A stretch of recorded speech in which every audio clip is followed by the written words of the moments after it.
Hello everyone and welcome back to Sports Today. Today is of course going to be a pretty interesting day in terms of the T20 World Cup. You have India versus Bangladesh going on as we speak. Netherlands are taking on Zimbabwe, so there's plenty of action to look forward to. If you're not a cricket fan, there's plenty of action even there. But the thing with this world of sport is that it never really sleeps, even if we have to sometimes catch up on our sleep at nights.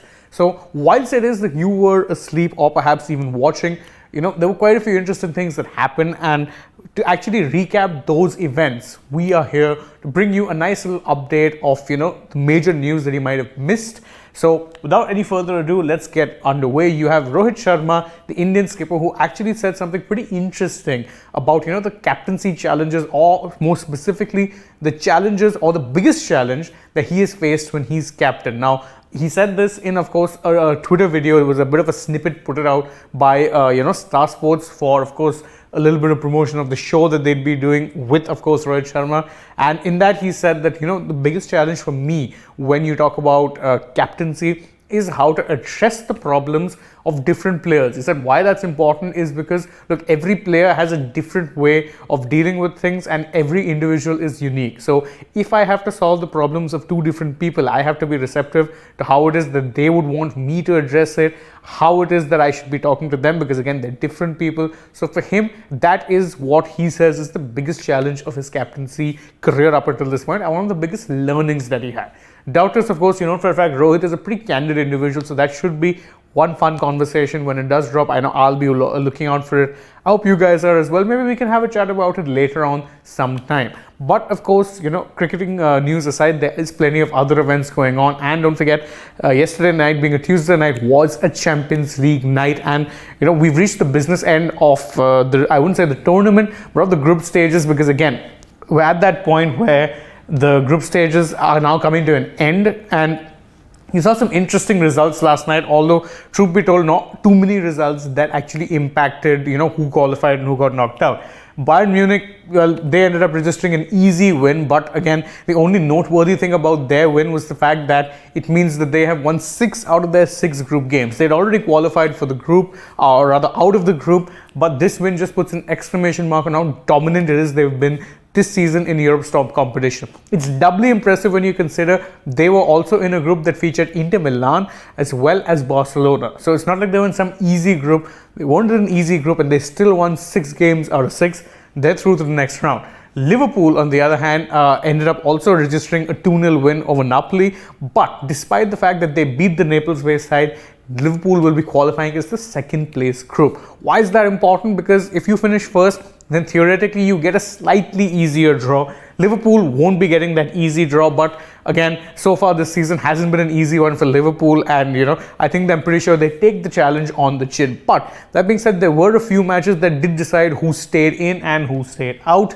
Tottenham Hotspur, the team on, of course, my right side here, they were ending up qualified. They had to actually win their match to be guaranteed of qualification, because remember what happened last week. There was a very controversial winner that was ruled out by VAR, so they were dependent on a win here to actually get the result. They got that win, so they made it through to the next round, and even that was a dramatic win because they were trailing, then a second half comeback, then they did better after that, and so they are through. But of course, in the most Spursy thing possible, they actually made it very, very difficult on themselves.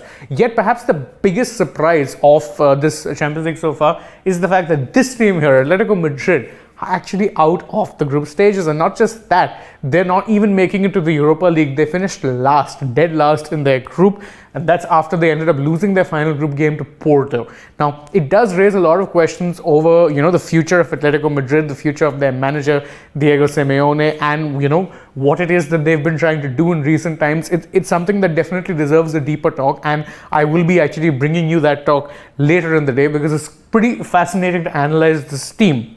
They've had one particular style of play which they've been wedded to. It's got them results. They're trying to change that. Hasn't exactly worked out. What do they do next? Plenty of talking points for them. But all in all, the group stages for the Champions League is all but set. If you can see here, these are the teams who have so far qualified. So you have Bayern Munich, you have Benfica, Chelsea, Club Brugge, Borussia Dortmund, Eintracht Frankfurt, Inter Milan, Liverpool, Manchester City, Napoli, Paris Saint-Germain, FC Porto, Real Madrid, and Tottenham Hotspur. So actually, 14 of the 16 teams have already been decided. The last two will be determined later today in the night matches that take place. After that, we'll get to know who the top 16 are. And of course, after that, there's a draw for the Champions League, round of 16, the quarters, all of that stuff. Plenty to look forward to. Which of these teams do you think are, going to be actually favorites to lift the trophy this year? You can let us know in the comments or the live chat as you so please. Beyond that, however, there's some interesting news from the world of tennis. Now, Novak Djokovic is currently taking place in the Paris Masters. Now, you know for a fact that the Masters events or the ATP 1000s are actually some of the most prestigious events on the calendar which are not Grand Slams. So, Djokovic, who of course has won the Paris Masters a record 6 times, will be targeting to, win his 7th title. He started off well, won his second round match in straight sets. Easy win for him. And it does actually go to show you that Novak, despite the fact that obviously he's missed out on a lot of tennis this year due to his very controversial vaccine stance, is still actually a top competitor, not someone you can take lightly. He's in good fitness. So if it is that he gets to play more tennis in the future, he might just actually end up reclaiming that record of the most Grand Slam wins. Right now, of course, he's behind Nadal, but ahead of Federer, who retired. That being said, Djokovic still has plenty in the tank, and he's proving that, because remember, he will of course also be taking part in the year-enders, the ATP finals. So it's an interesting time to be a Djokovic fan, especially if you consider that Federer is already retired.